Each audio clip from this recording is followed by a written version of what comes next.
जिला बेमेतरा छत्तीसगढ़ से हूँ। कहीं बैठी हूँ तो हाथ हिला सकती हैं। मैं सीमा सोनी, पति प्रकाश सोनी, निवासी बेमेतरा, वार्ड क्रमांक 18, जिला बेमेतरा, छत्तीसगढ़ से आई हूँ। कहीं बैठी हूँ तो हाथ हिला सकती हैं। और अगर बच्चे को लेकर आई हूँ तो व्यासपीठ के पास में आ सकती हूँ।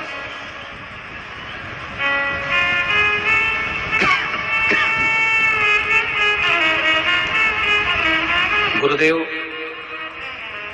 12 वर्षों तक संतान की प्राप्ति नहीं हुई। 12 वर्षों से डॉक्टरों का इलाज चलता रहा पर संतान की प्राप्ति नहीं हुई। 12 वर्ष तक रेगुलर मैंने डॉक्टरों को भी दिखाया, वेदों को भी दिखाया, जगह जगह गोदी भी भरवाई, पर औलाद का सुख नहीं आया।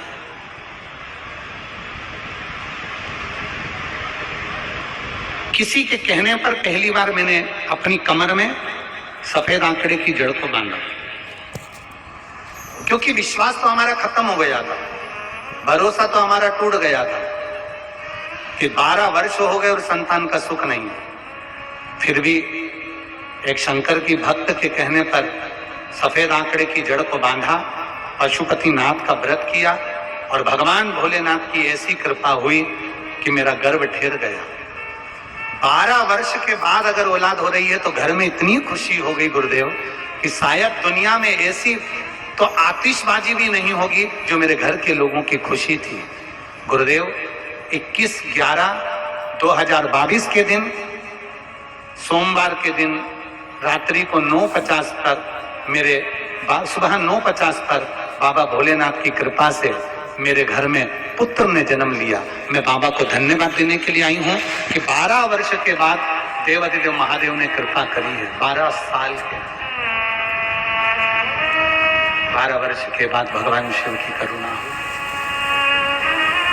और तेरी कृपा बिना न हिले एक पत्र बड़ा अच्छा है, देखिए।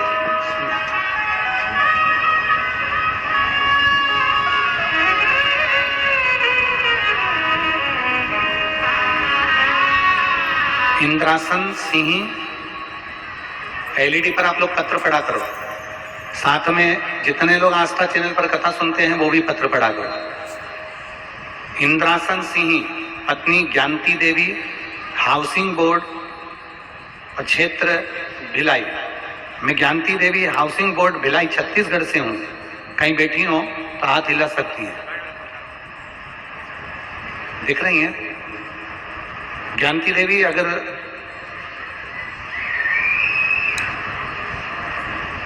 आपके पति भी आए हो तो आप दोनों व्यासपीठ के पास में आ सकती हैं।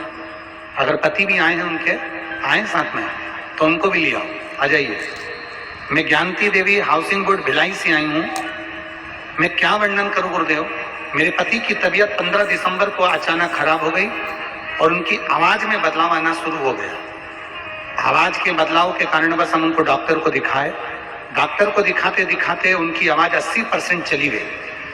80% चली गई तो न्यूरोलॉजिस्ट को दिखाया, फिर जांच करना प्रारंभ करी और एमआरआई वगैरह कराने पर मालूम पड़ा कि उनको कैंसर हो गया। जब उनको गले का कैंसर बताया, इसके बाद हमें पता चला तो हमने फिर वापिस दूसरे हॉस्पिटल में जांचें कराना प्रारंभ करी तो मालूम पड़ा कि उनके ब्रेन में ट्यूमर भी हो गया और ट्यूमर हो गया जिसके कारण बस उनका शरीर कष्ट बढ़ता चले गया। तकलीफ इतनी बढ़ गई गुरुदेव कि हम वर्णन नहीं कर सकते। 24/1/2024 को हम फिर दूसरे हॉस्पिटल में गए। वहां उनसे कहा गया कि ऑपरेशन के लिए डॉक्टर ने कह दिया। ऑपरेशन की तारीख निश्चित हुई 25 और 26 जनवरी। 25-26 जनवरी का ऑपरेशन पक्का हुआ, पर 25-26 जनवरी को छुट्टी थी तो ऑपरेशन की तारीख 29 जनवरी फाइनल करी गई। 29 जनवरी को ऑपरेशन की तारीख निकली। हम ऑपरेशन के लिए उनको लेकर गए और ऑपरेशन के लिए लेकर गए तो डॉक्टर ने वापिस उनका टाटा मेडिकल सेंटर में पीसीटी सीटी टेस्ट कराया, जिसमें पता चला कि इनका जो ट्यूमर है वो सारे शरीर में दिख रहा है।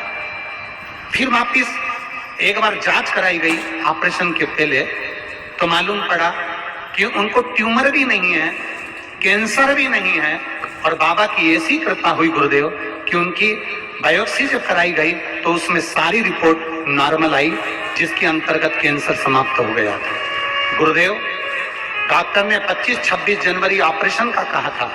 उस बीच में हमने सीहोर से जाकर रुद्राक्ष लिया, शंकर जी पे जल चढ़ाना प्रारंभ करा और शिव जी का चढ़ा हुआ जल उनको देना प्रारंभ करा।